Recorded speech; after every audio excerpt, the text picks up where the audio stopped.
Bonjour à tous, bienvenue sur SVM6. Je passe au tutoriel numéro 17, qui va être donc le dernier de cette série, donc la modélisation d'un drone défendeur. Alors, avec ce tuto 17, on va donc voir comment on peut texturer, utiliser une texture.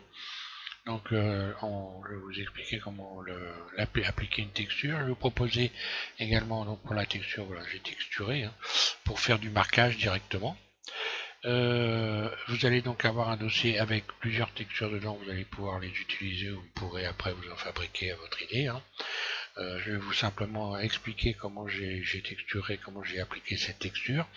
D'une manière extrêmement simple, c'est pas la peine de se compliquer la vie, c'est très facile à réaliser. Donc vous allez pouvoir avoir donc ce drone, il ne sera pas texturé, vous le ferez vous-même. Pour ceux qui ne seraient pas arrivés à le modéliser, mais je vous l'offre. Vous allez pouvoir en faire ce que vous voulez et vous entraîner éventuellement à le modifier si ça vous amuse, ça peut être intéressant. Alors le dossier, je vais vous le faire voir. Donc dans le dossier, vous allez avoir ici donc le réacteur, puisque avec ce tuto on va donc non seulement texturer le modèle, mais on va également modéliser le réacteur. Donc vous avez un dossier texture. Après, à vous de vous en fabriquer si vous en voulez. Vous avez également quelques rendus. Je vais vous faire voir donc le rendu. Donc non texturé avec la couleur blanche initiale du drone. J'ai fait quelques prises. Voilà. Et donc également, donc le modèle est parfaitement abouti. Donc j'ai créé donc des liens de parenté entre les mitrailleuses et le modèle. Donc on peut l'animer. On va voir ça. Ça, j'ai pas besoin de le refermer, voilà. Là, c'est pareil, je vais refermer ça. Éviter de... Alors.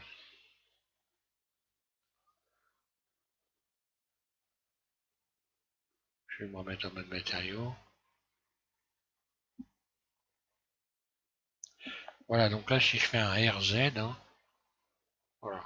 Si j'attrape le drone, il bouge, il n'y a pas de problème.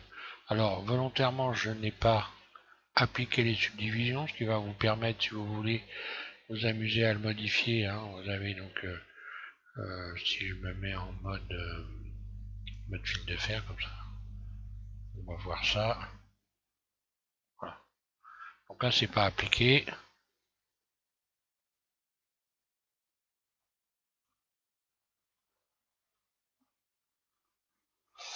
Voilà, comme ça, vous pouvez revenir dessus, regarder comment j'ai fait, etc.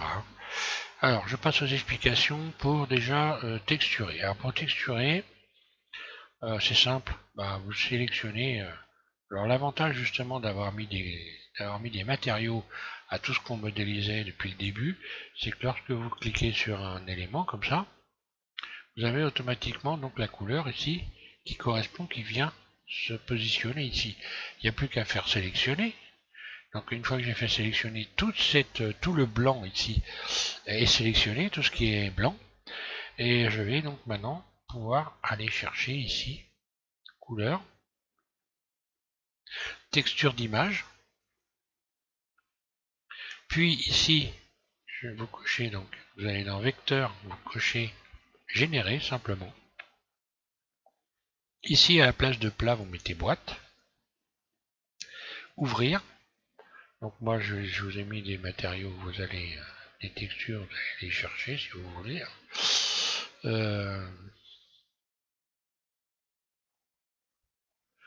Voilà, donc par exemple, je vais utiliser celle-là, j'aime bien. J'ai mis plusieurs couleurs, je les ai repassées à Photoshop, je les ai arrangées. Ouvrir, et puis donc, assigner. Voilà, lorsque je vais aller me mettre en mode rendu, on va voir ce que ça donne.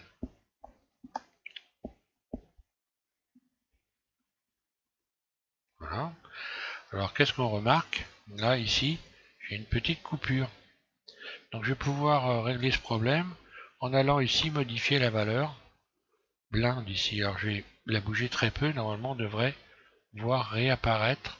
En fait, c'est un système de fonte.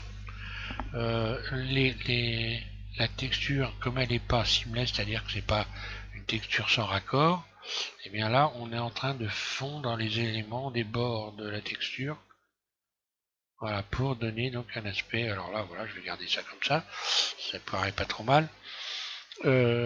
Également, donc, après, il faut bien penser à remettre ça, le vernis et tout ça, la rugosité, vous mettez tout à 0.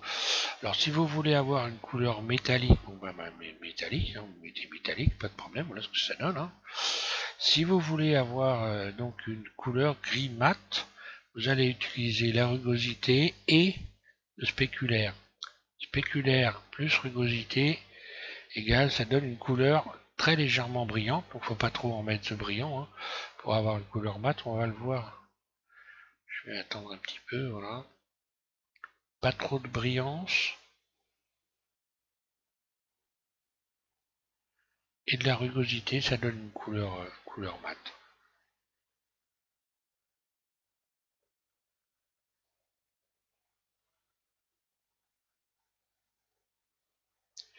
Parce que le mat, bon bah le mat ça a quand même une légère brillance, hein, voilà, là on voit, là j'ai un mat.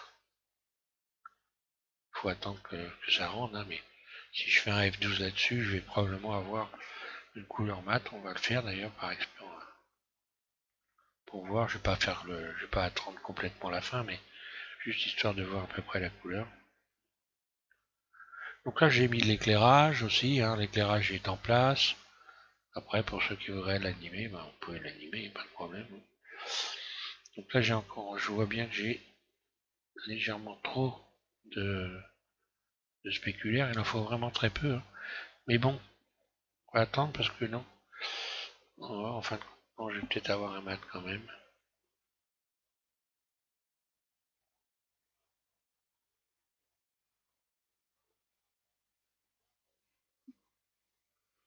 Ouais, il y a encore trop de brillance, s'échappe.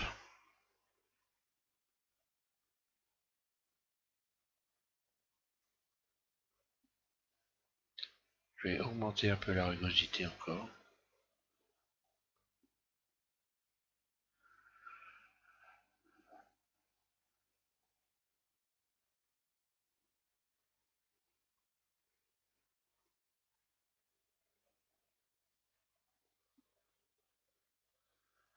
Là, là ça a l'air d'être bon.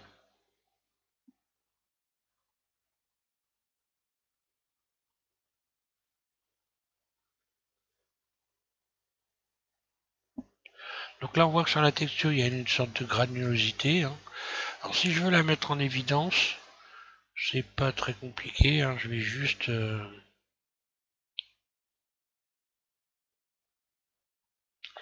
Ouais, là c'est bon, j'ai une couleur mate. Si je veux retrouver une granulosité, ben, je vais aller... je vais retourner ici, voilà, dans le... Je vais ouvrir une nouvelle fenêtre. Hein. Si ça veut bien, voilà, ça rame un peu parce que j'ai beaucoup de fenêtres ouvertes. Donc je vais ouvrir une fenêtre, diviser la zone, un clic gauche, je vais chercher donc l'éditeur de nœuds. Voilà, donc ma texture, mon matériau. C'est là, donc automatiquement vous avez ça, vous avez cet ensemble de nodes. Hein. Alors pour ceux qui ne connaissent pas bien, bon, c'est pas très compliqué, hein. Ce sont des petits fichiers, vous les accumulez et vous allez automatiquement. Alors on voit que là, le modèle commence à être un peu lourd. Hein.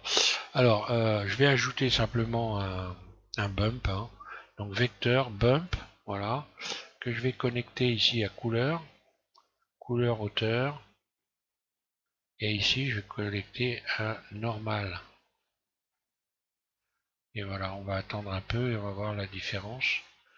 En fait, voilà, vous avez une texture qui a donc un relief hein, qui correspond donc aux taches noires qu'il y a sur la texture. Voilà, c'est le noir qui va ressortir, ça donne donc une impression de rugosité. Hein, là on le voit bien. Hein. Donc forcément pour tout ce qui est marquage aussi, ça accentue le marquage évidemment. Hein. Donc là si je reviens ici sur Blend, parce que là on voit que j'ai un léger Ah, voilà, si je viens, voilà, modifier ici, voilà, là ça a disparu. Et je retrouve quelque chose de correct. Voilà, c'est pour ce qui est des textures. Donc ben, voilà, vous ferez comme vous voudrez. Donc maintenant je vais passer sur le réacteur, puisque j'ai remodélisé moi le réacteur à l'arrière.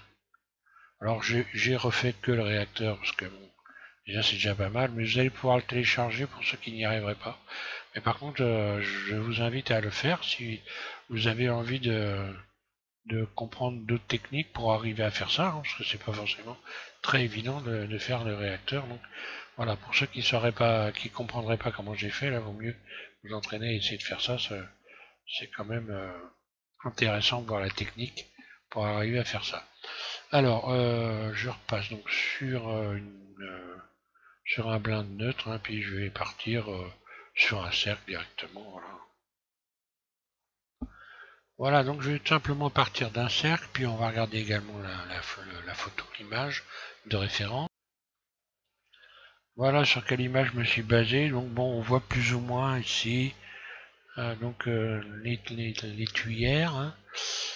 Également ici là l'intérieur à peu près. Bon alors, ce qui va être intéressant surtout là, c'est de voir comment j'ai réalisé moi les tuyères et également cette partie-là, comment j'ai fait pour arriver à faire ça.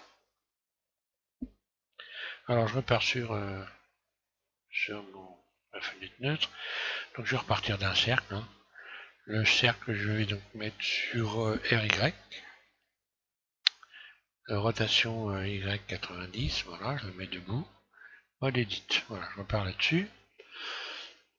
Donc première des choses, bah, je vais faire une extension de surface, extrude, hein, on va faire une sorte de tube, voilà, de ce côté-là plutôt, voilà. Puis, alors donc cette partie-là est autour ici c'est creux, hein. On va regarder, d'ailleurs je vais vous regarder l'image. Donc voilà, il faudra insérer, si vous voulez la modéliser, insérer dans l'ouverture, mais en laissant ici un jour. Voilà.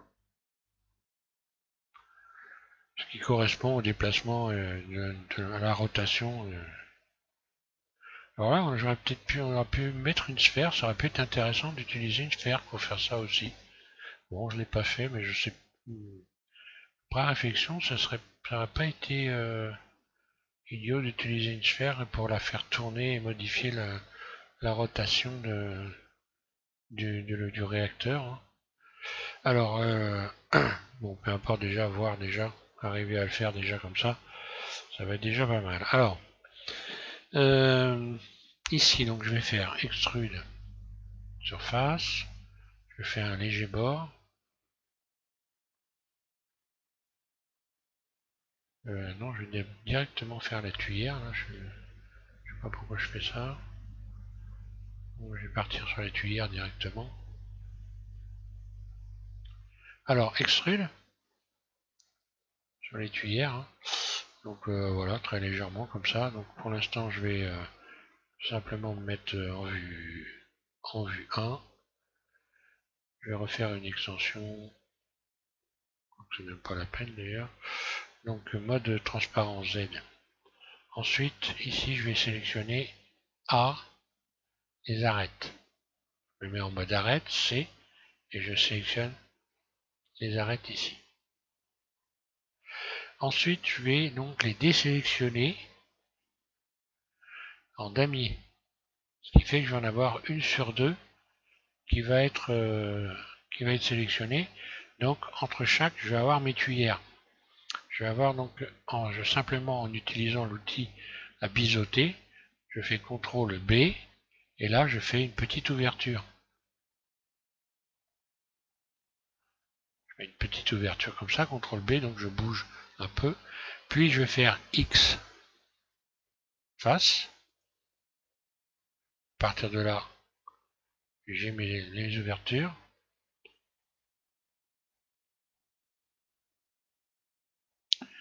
Ensuite, bah, je vais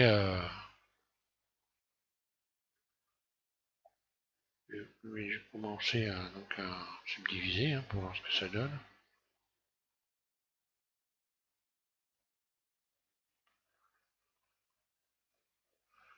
Voilà. Alors là, je vais donner une épaisseur, hein. Alors je vais peut-être, si je vais leur donner une épaisseur, mode vertice, mode transparent, mode vertice, voilà. Alors C, je sélectionne tout ça. Je vais donc faire surface pour donner cette forme-là, hein. Coller un rayon, les rayons de tension ici.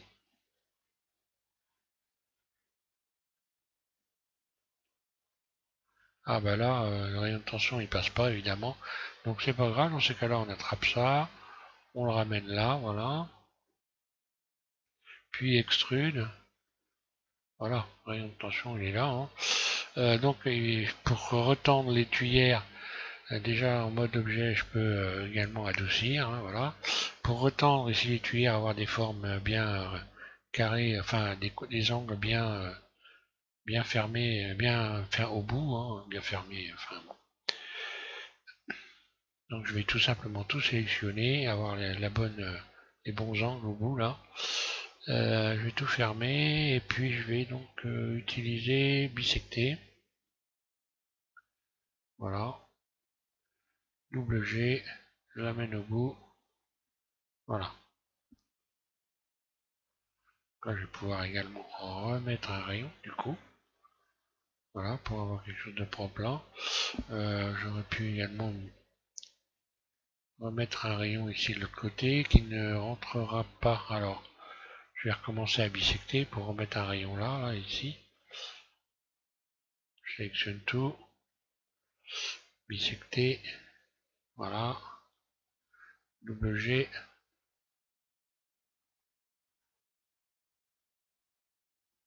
Voilà, donc une fois que j'ai fait ça, je vais pouvoir donc solidifier tout ça pour donner une épaisseur. Donc je sélectionne tout. Mèche. Face. Et donc solidifier.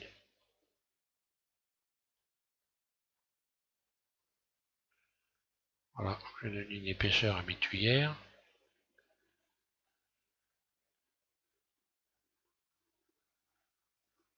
Voilà, donc là je trouve que c'est pas trop mal, hein.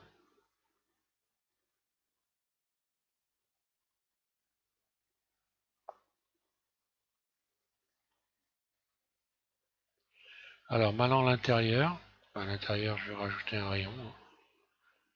Donc un rayon à l'intérieur. Alors on va regarder maintenant le modèle. On a donc une sorte de... Ici, une sorte de pente un peu, hein. Ici on a voilà, un endroit qui est un peu pentu là. Donc ça va faire extrude surface.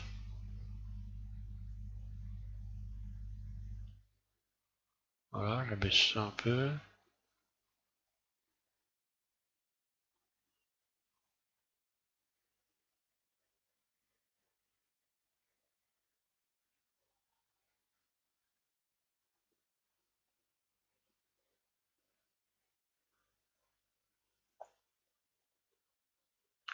Un petit rayon pour retendre. Donc grosso ça me donne ça. Après j'ai une espèce de... cette forme là, donc je vais faire une extension encore de surface, donc sur une extension de surface, puis je vais recréer une espèce de petite rainure ici là. Alors hop, je reprends là, extrude surface. Là je rajoute deux rayons. Je vais soulever ça ou faire une extension.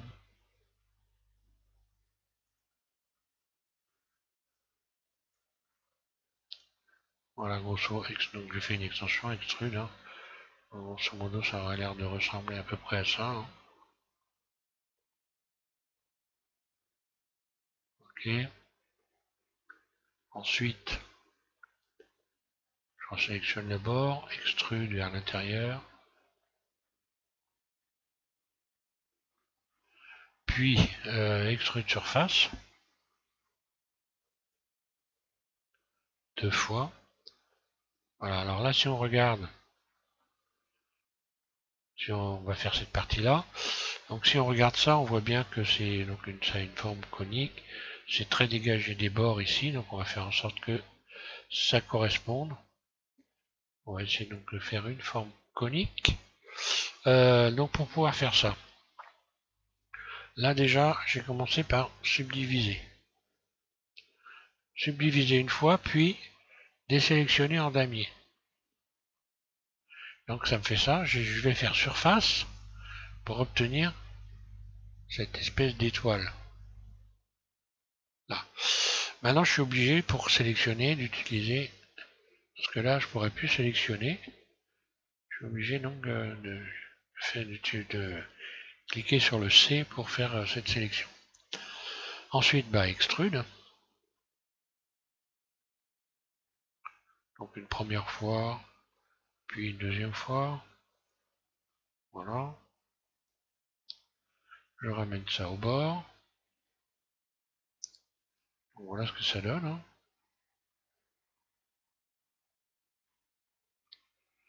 Surface légèrement. Après on peut revoir la base ici. Hein. Alors, extrude surface. Puis ensuite, parce que là j'ai vraiment une forme de cône.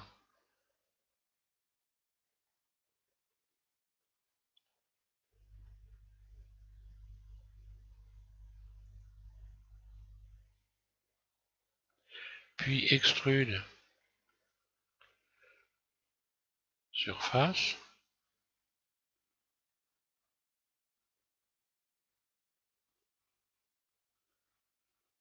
Donc là il faut que je l'étire un peu.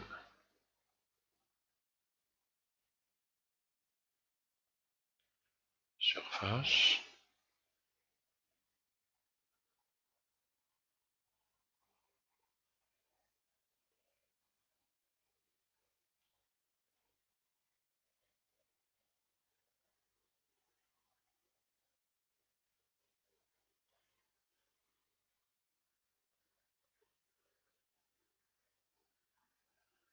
Voilà, faire en sorte de ça ressemble au maximum. Hein. Ok, après je peux resélectionner ce rayon là.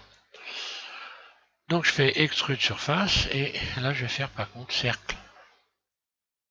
Tout cercle. Extrude.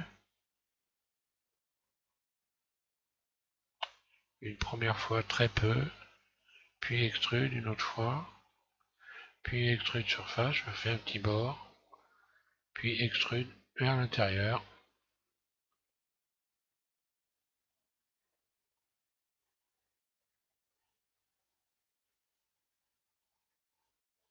Et grosso modo,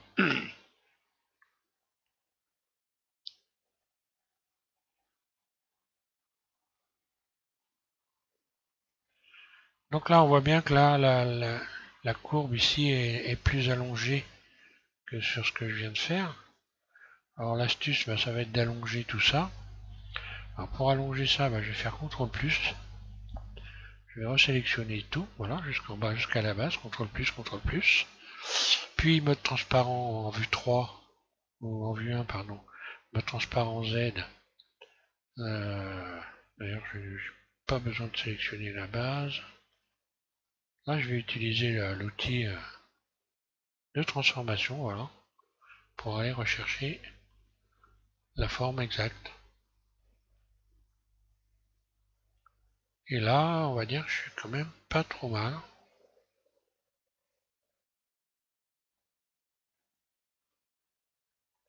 Voilà, donc si on regarde le modèle, hein, ici, cette partie-là,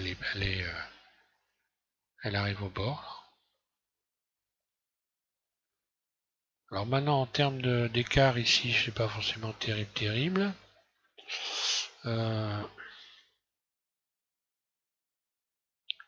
Donc je vais un peu agrandir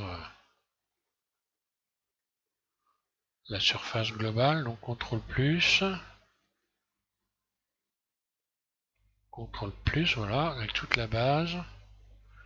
Surface.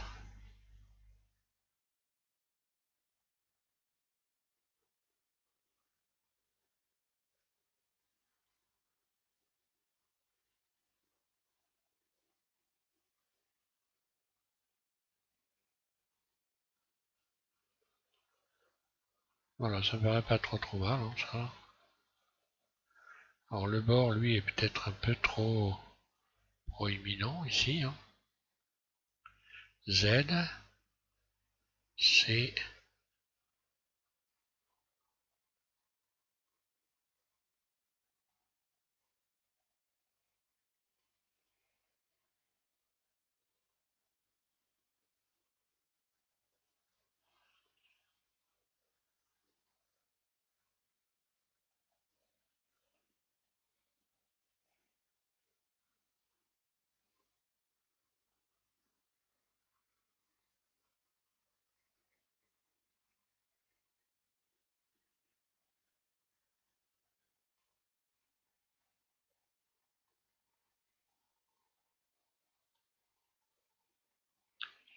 et ben voilà, j'ai un réacteur. Hein. Voilà, donc pour ceux qui veulent, qui voudraient s'amuser à le recréer, hein. Je m'intéressais pas inintéressant de s'amuser à faire ça. Hein. Voilà, donc n'oubliez pas que vous pouvez télécharger donc un dossier, hein, je le rappelle. Ce dossier, je vais vous le refaire voir. Voilà, donc sous la vidéo, vous aurez des textures. Vous aurez donc deux mèches ici, donc le drone complet. Hein. Vous aurez le réacteur aussi, vous pouvez vous en servir si vous voulez pas vous casser les pieds. Et puis donc cette série de photos, hein, je vous fais voir.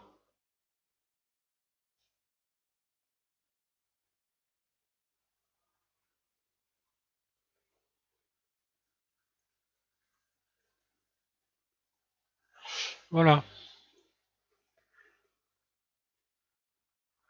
Voilà donc pour cette série, bah voilà, c'est terminé pour ce qui est de ce drone défendeur. Bah, pour la suite, je sais pas exactement ce que je vais faire. J'avais pensé faire un avion, mais bon, je suis pas encore certain de moi, je vais y réfléchir. Hein. Mais bon, de toute façon, je vais repartir sur un modèle à peu près équivalent en une dizaine, une quinzaine de tutos hein, pour faire quelque chose d'assez élaboré puis travailler sur beaucoup d'éléments avec Blender. Voilà, merci à tous de suivre SVM6. Je réfléchis avant de m'arrêter si j'ai rien de particulier à dire. Si j'allais oublier, donc vous avez le travail de Philippe Legendre, donc qui a modélisé, qui a suivi les tutos, et voilà ce qu'il est arrivé à faire. Donc vous voyez que on arrive à faire des choses sympas. Hein. Alors même si c'est pas tout exactement pareil, ça n'a pas d'importance. Ce qui avait été important, déjà, c'est d'arriver à faire quelque chose qui est là très propre. Hein. Et puis voilà, puis de s'être amusé à utiliser beaucoup d'outils avec Blender. Donc là, on voit, j'imagine que ce mignon Philippe a dû le modéliser, hein, j'imagine. Voilà, donc c'est plutôt sympa. Hein. Il y a deux photos, je vais vous faire voir l'autre. Voilà la vue arrière. Hein. Donc avec le réacteur, bon, qui est pas pareil que celui que je viens de faire, mais bon, c'est plutôt bien. Hein. Donc bravo Philippe pour ton travail. Je pense que vous êtes à peu près une cinquantaine, j'ai estimé à peu près une cinquantaine de personnes à modéliser ce drone. Hein. Donc bah voilà, s'il y en a qui voulaient envoyer des photos et que vous voulez que je les fasse voir, bah, n'hésitez pas, il n'y a pas de problème. Voilà, merci à tous de suivre SVM6.